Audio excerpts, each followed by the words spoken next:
kembali lagi di Ghost Online Sharing hari ini. Teman-teman, aku mau terus ingetin bahwa video online sharing Ghost yang terbaru itu tayang setiap Sabtu minggu pertama dan Sabtu minggu ketiga.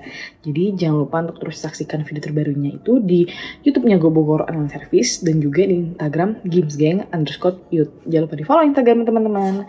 Nah, hari ini aku mau sharing tentang jangan putus asa. Teman-teman, kalau kita melihat kondisi sekarang, keadaan sekarang, mungkin rasanya tuh kayak menakutkan gitu ya teman-teman. Berita perang di mana-mana gitu kan.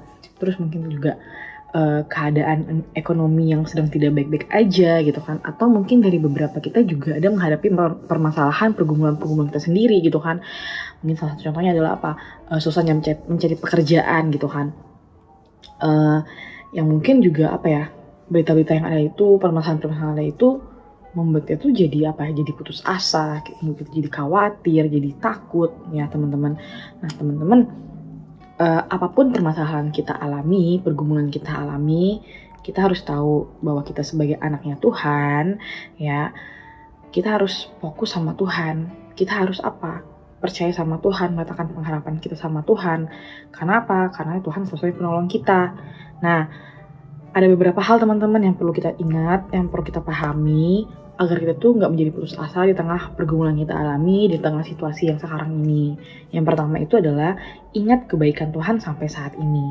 Kita buka Mazmur 103 ayat 2. Mazmur 103 ayat 2. Pujilah Tuhan hai jiwaku dan jangan lupakan segala kebaikannya. Teman-teman, Tuhan yang udah menolong kita kemarin, itu juga Tuhan yang sama yang akan menolong kita hari ini teman-teman. Jadi kita harus ingat kebaikan Tuhan. Ketika kita mengingat kebaikan Tuhan, akan ada sebuah pengharapan teman-teman. Karena apa? Oh kita tahu gitu, Tuhan ini udah nolong gue nih kemarin. Maka gue yakin dan percaya Tuhan yang sama juga akan menolong gue hari ini. Apapun permasalahan gue gitu kan, Tuhan akan menolong gue gitu. Jadi teman-teman, kita harus mengingat kebaikan-kebaikan Tuhan yang udah pernah Tuhan lakukan dalam hidup kita gitu. Jadi ketika kita mengingat itu ya kita gak akan goyah. Karena kita yakin, pengharapan kita kokoh, Tuhan akan menolong kita hari ini. Nah, terus yang kedua apa? Tuhan lebih berkuasa atas apapun masalah kita. Kita buka di Efesus 3 ayat 20. Efesus 3 ayat 20. Bagi dia yang dapat melakukan jauh lebih banyak daripada apa yang kita doakan atau pikirkan. Seperti yang ternyata dari kuasa yang bekerja di dalam kita. Nah teman-teman, apapun yang sedang kita hadapi, Tuhan itu lebih berkuasa dari masalah kita teman-teman. Jadi apa ya, kita harus tahu gitu, kuasa Tuhan tuh nyata. Putus asa mungkin ya namanya manusia ya teman-teman. Rasa putus asa itu ya wajar. Tapi jangan sampai kita tuh jadi tenggelam dalam keputusasaan itu. Kita harus tahu siapa Tuhan kita. Dia berkuasa atas hidup kita teman-teman. Seperti yang firman Tuhan katakan, Tuhan itu dapat melakukan jauh lebih banyak dari apa yang kita pikirkan atau apa yang kita doakan ya. Jadi kita harus tahu itu teman-teman.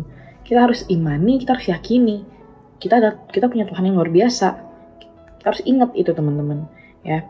Nah, yang ketiga, semua ada waktunya. Pengkhotbah 3 ayat 1.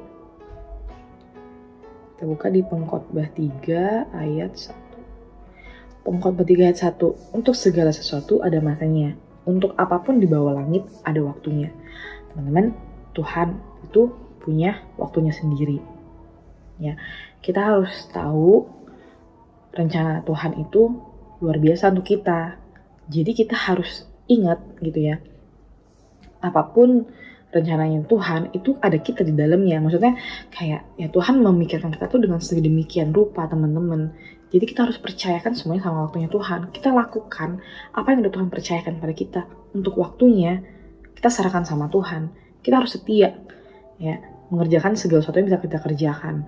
Jangan cuman kita itu nunggu doang, tapi nggak melakukan sesuatu. Kita juga harus melakukan sesuatu dong untuk bisa apa ya, rencana Tuhan itu terjadi agar waktunya Tuhan itu bisa dia jalanin gitu kan. Jadi untuk segala sesuatu ada waktunya teman-teman. Kita percayakan segala sesuatunya ke dalam tangan Tuhan. Begitu sharing aku teman-teman. Sharing aku hari ini cukup. Sebenarnya yang aku bagiin hari ini ya cukup menguatkan aku juga teman-teman. Jadi aku pengen bagiin ke teman-teman juga gitu kan. Jadi teman-teman, kita harus ingat ketika kita menghadapi masalah, pergumulan, situasi yang mungkin tidak baik, kita harus paham supaya kita nggak menjadi putus asa itu, kita harus ingat kebaikan Tuhan ya, bahwa Tuhan itu lebih berkuasa dari masalah kita. Dia mampu melakukan segala sesuatu lebih daripada apa yang kita pikirkan, dan waktu Tuhan itu adalah waktu yang terbaik. Rencana Tuhan itu nyata bagi kita teman-teman. Kita lakukan bagian kita biar Tuhan bisa menggenapi waktunya Tuhan. Segitu aja sharing aku hari ini teman-teman. Semoga sharing hari ini bisa memberkati kita semua. Sampai jumpa lagi teman-teman. God bless you.